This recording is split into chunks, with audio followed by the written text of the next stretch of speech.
Well.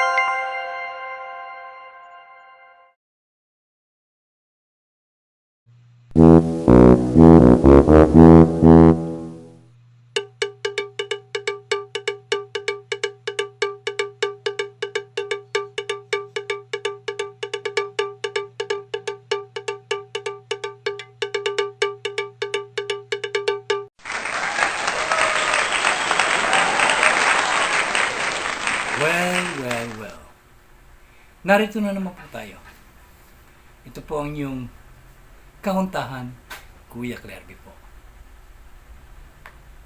Ngayon ang ating tatalakayin ay kaiba sa mga dati nating tinalakay. Ngayon ang aking ikukwento o isasalaysay ay mula sa aking naging karanasan nung ako'y binata pa. Ito ay nangyari sa isang lugar sa Quezon. Ang pangalan ng lugar ay Chaong, Quezon. Noon, pupunta kami sa bahay ni Teddy Ricio. Medyo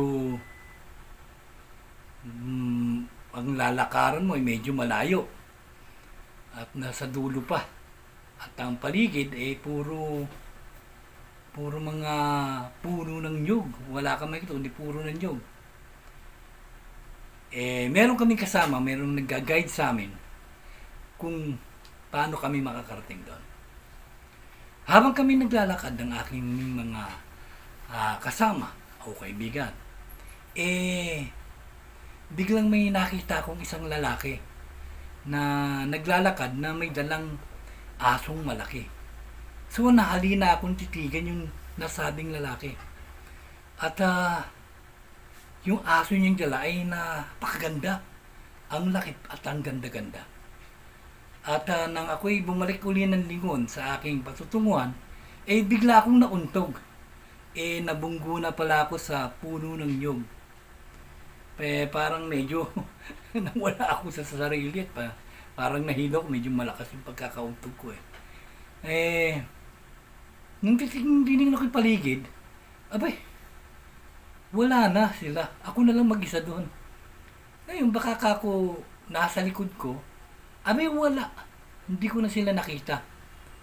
Naglakad na lang ako. Ang sabi naman sa akin kasi ng kaibigan ko, lakarin lang daw namin.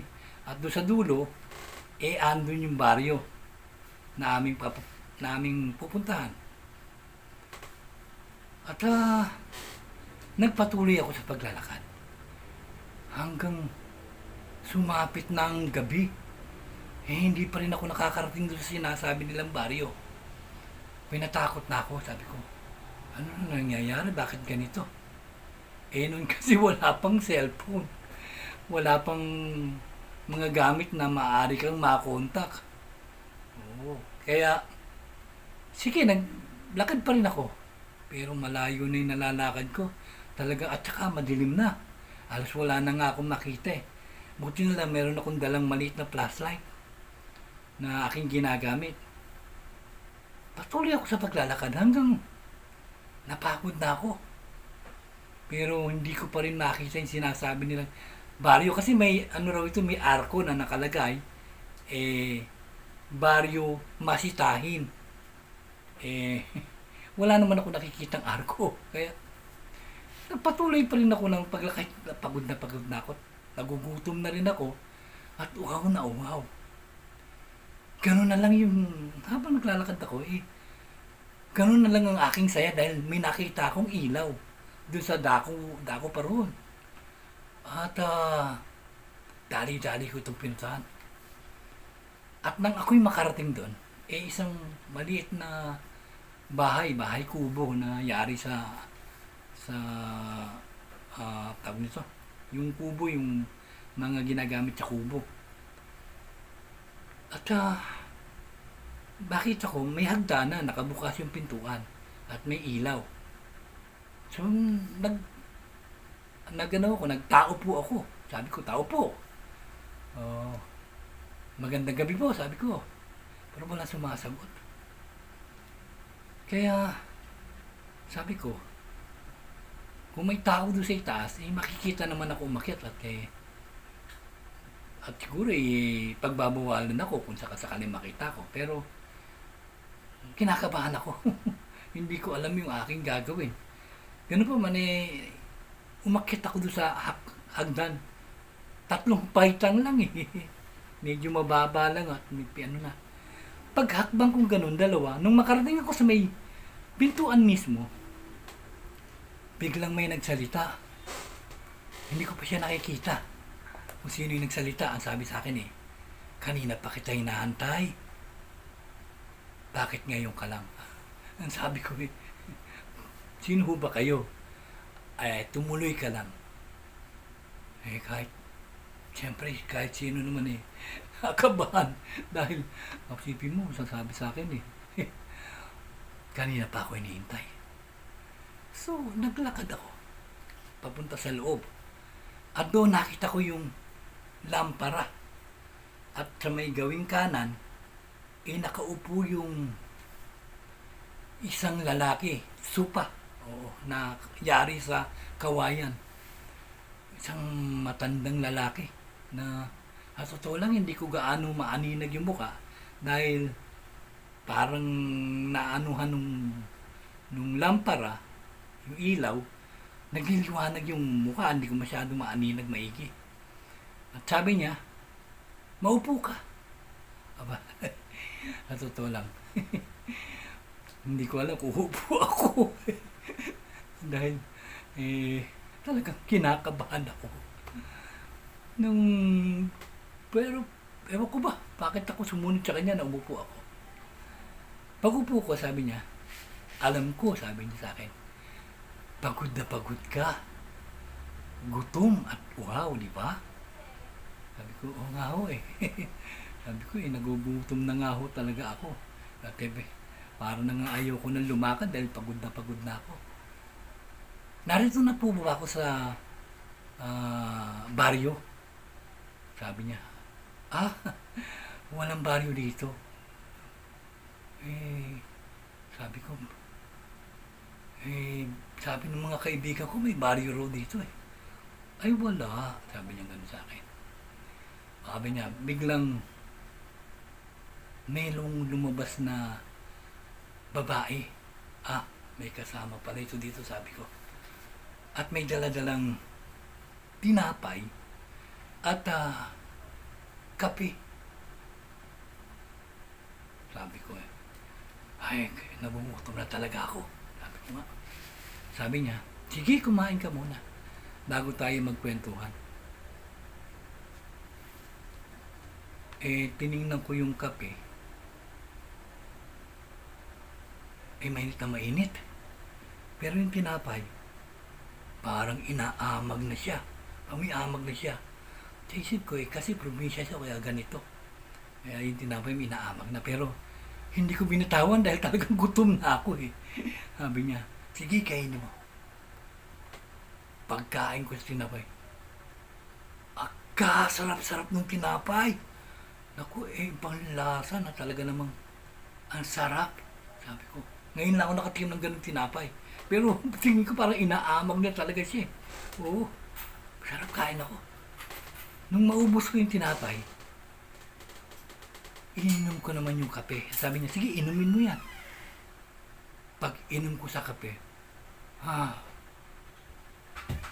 ang sama ng lasa.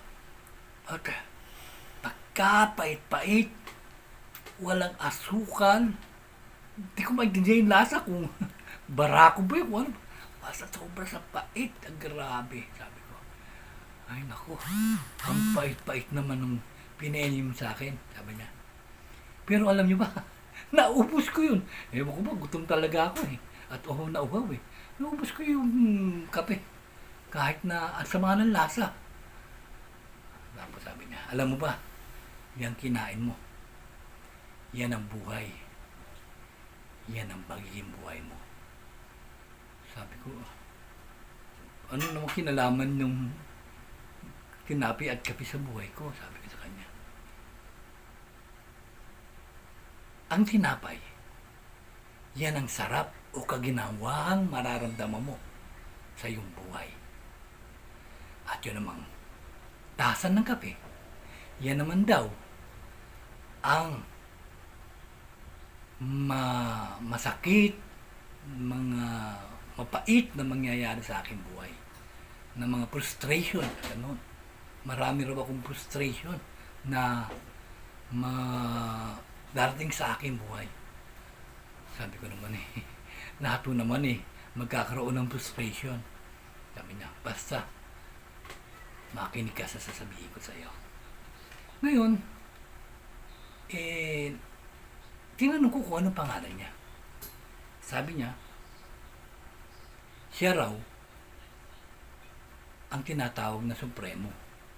Bako, lalong tumayo yung balahibo ko. Ang alam ko, ang ibig ng Supremo, yung yung puno ng rebelde. Ang alam ko pa naman dyan sa bandang Quezon, napakaraming rebelde dyan. Nung panahon na yon, maraming mga, ang tawag nila, taong labas. O kaya taong bundok. O, kasi hindi pa masyado sikat yung salitang NPA. Noon, during the time mga tulisan, mga ganon. Kaya sabi ko, nakakatakot naman kay Supremo pala pangalan nito. Sa isip ko lang yun, hindi ako nagpahalata na natatakot ako sa kanya. Pero talagang natatakot ako, sabi niya. Pero siya, parang alam niya, sabi niya sa akin, huminahon ka, huwag kang matakot. Gusto lang kitang makakwentuhan. Sabi ko, bakit? Sa sarili ko, sabi ko, kung ba gusto kakwentuhan? Tapos sabi niya, marami akong sasabihin sa'yo. Mula sa iyong magiging future at mga mangyayari sa hinaharap at ang mga bagay na hindi mo pa alam. Mga bagay na ikagugulat mo ang ating pag-uusapan. Sabi ko, ano kaya yun? Bakit? Sige po kayo, ano ba pag-uusapan natin? Sabi niya, sisimulan natin kung paano nagkaroon ng buhay sa mundo. Sabi niya, dito sa ating daigdig, sabi niya. Di ko pa sa science ko kasi, pagkakaalam ko, galing sa evolusyon. At kung sa, ano naman ho, sa reliyon, o sa spiritual, nilikha tayo ng Diyos, sabi niya. Tama. Tayo'y mula lahat sa Diyos. Pero, hindi yung word by words na iyong mababasa. Dito sa mundo na iyong ginagalawan, marami nang nilalang ang mga isinilang. Marami nang nilalang ang nauna pa sa tao na dito'y nanirahan. Sabi niya,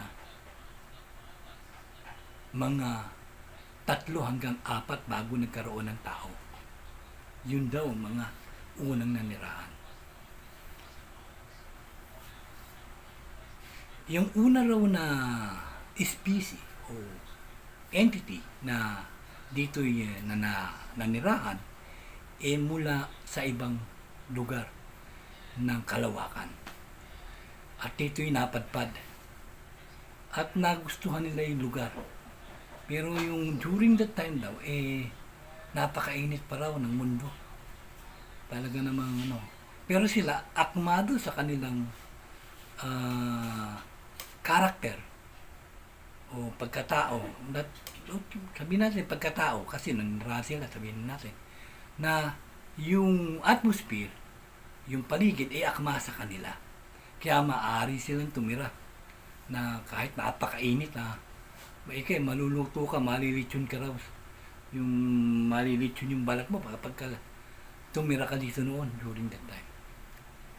At dito, nanirahan dito, naging marami, naging kagaya rin ng ganito, na dumami ang mga tao. At naging mapakatalino nila. mas matalino pa raw sa tao. At dumami ang kanilang lahi. Nang lumaon, nagkaroon daw ng paglalaban ng kanilang mga lahi.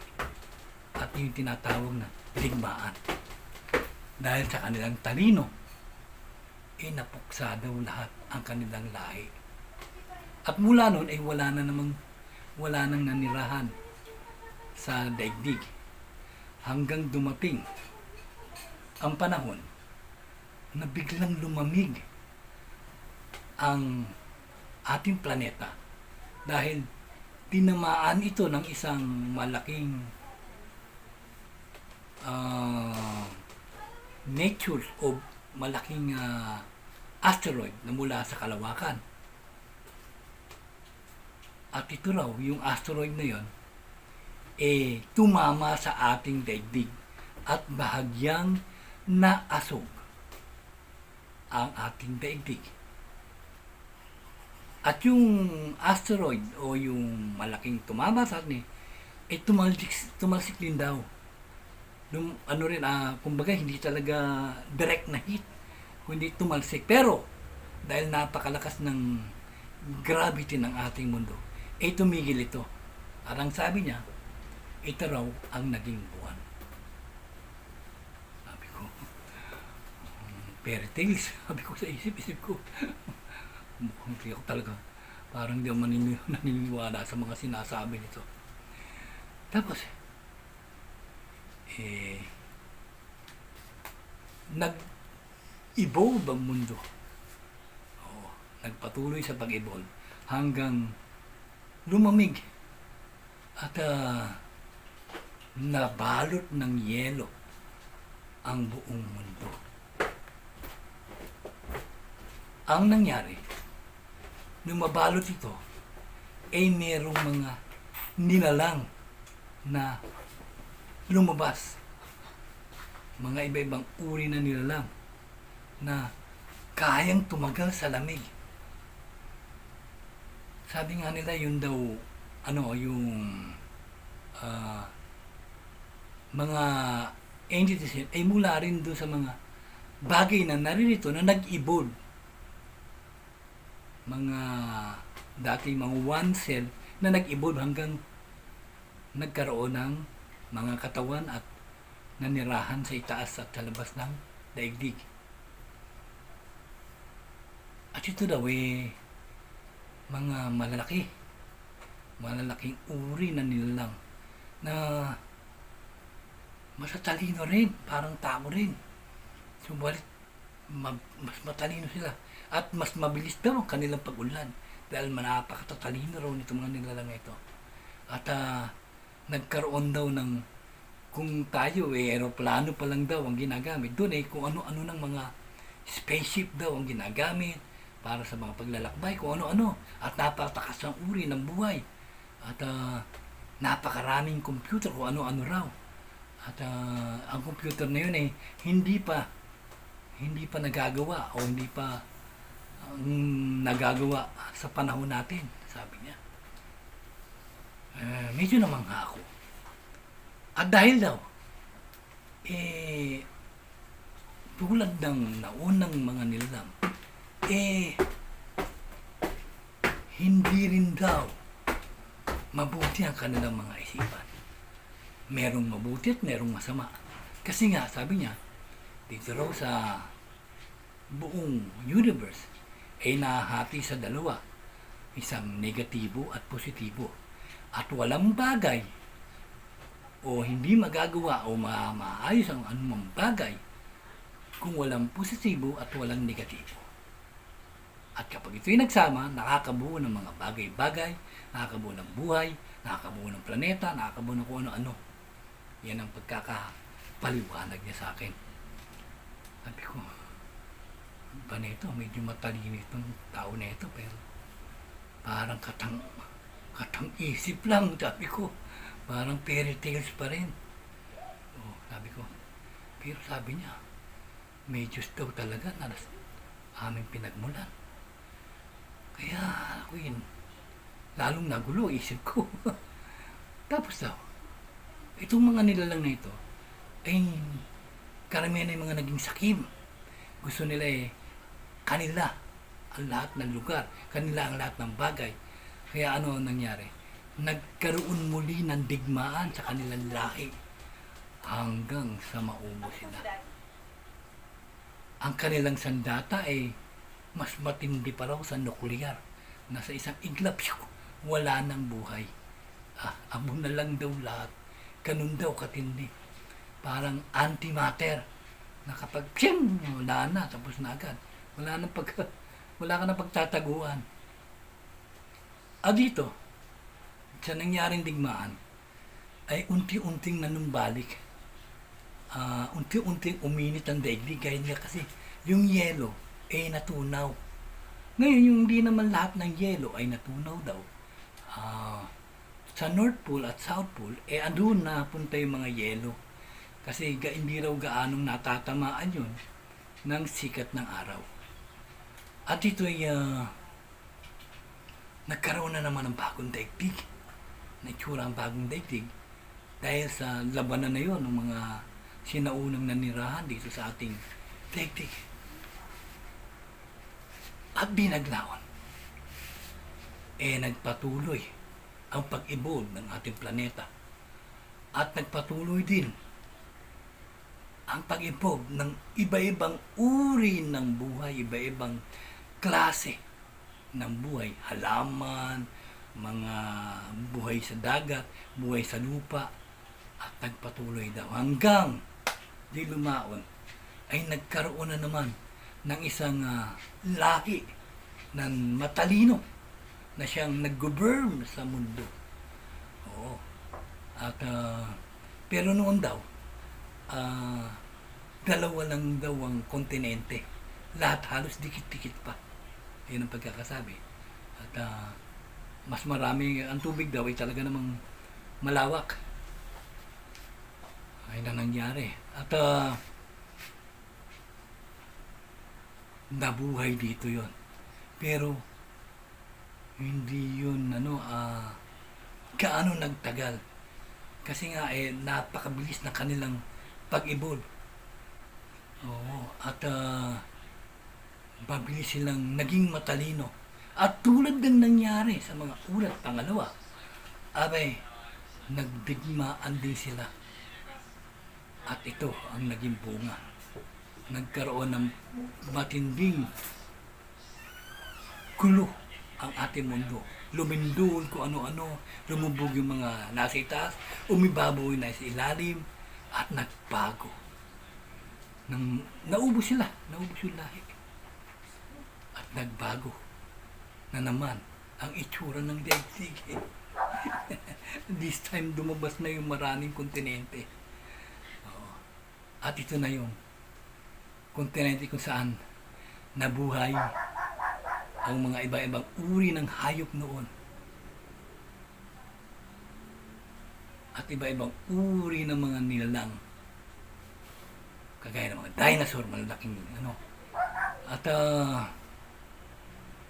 talaga namang nasakop nila ang buong mundo. Iba-ibang uri ng mga malalaking hayop, malalaking isda, malalaking mga ibon na talagang silang sumakop noon sa sa mundo. At habang nag-i-evolve, patuloy nag-i-evolve, may dumating na ibang lahi mula sa kalawakan. At sabi niya, panibagong lahi. At dito, nag-stay. At ginawa daw na parang yung hunting ground.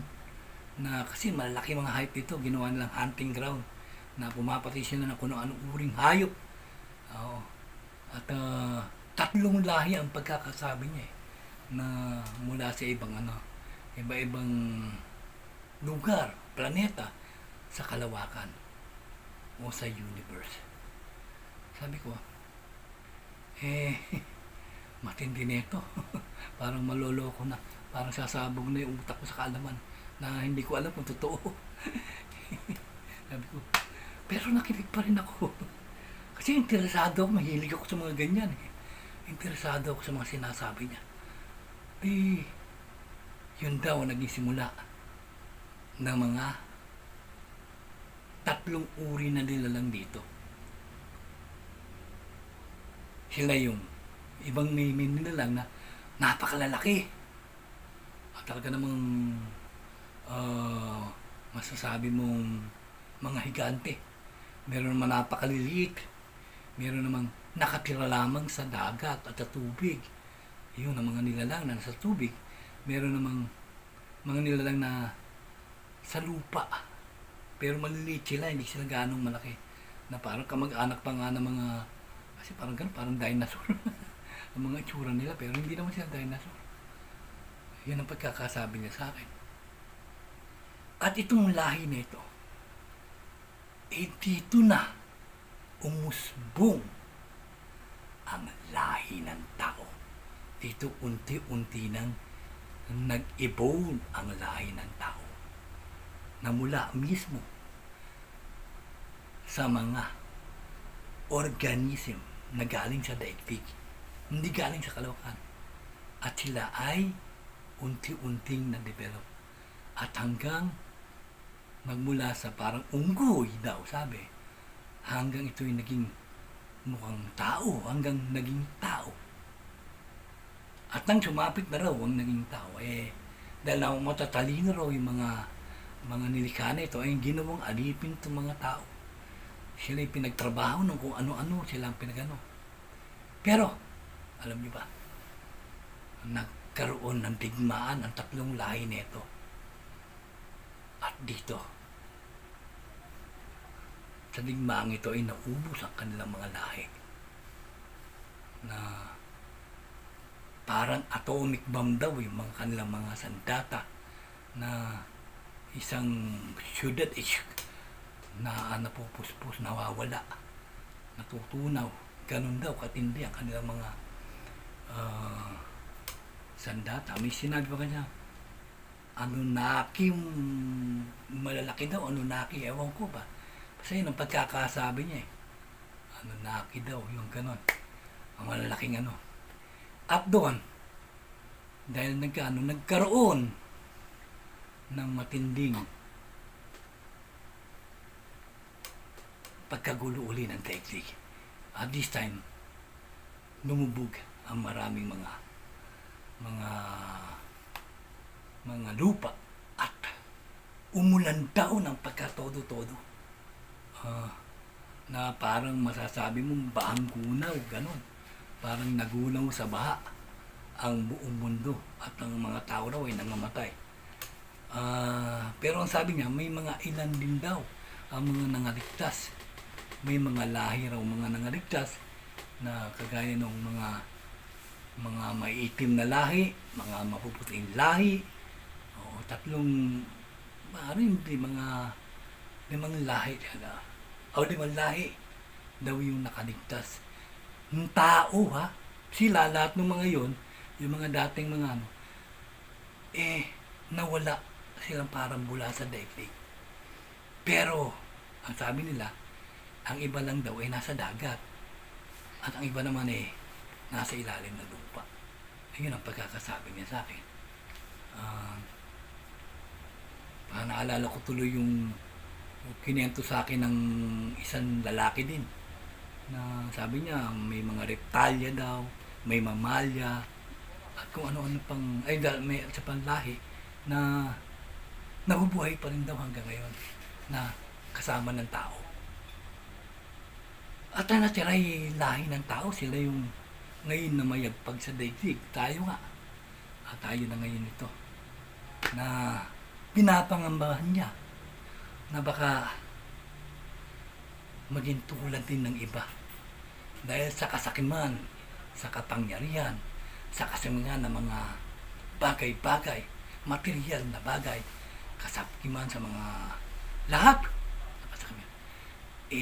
Baka raw magkeran naman, maglaban-laban na naman to at ikaubos ng lahi ng tao. Subalit, sabi niya, pitigilan daw nila na ito'y mangyari dahil nakita nila na ang tao ay parang napaka-perpektong nilikha daw. Kasi ang tao daw, eh, may kabutihang taglay na wala sa ibang nilalang. At hindi lang matalino, kundi ang kanilang raw spiritual na kaalaman ay mataas kung ikukumpara sa ibang mga nilalang. Sabi niya, hindi na raw niya mapapayagang mangyari. At kung sakasakali raw, sabi niya, may binanggit pa na, kung magkakaroon na parang magkikera sila, ay gagawa raw sila ng paraan.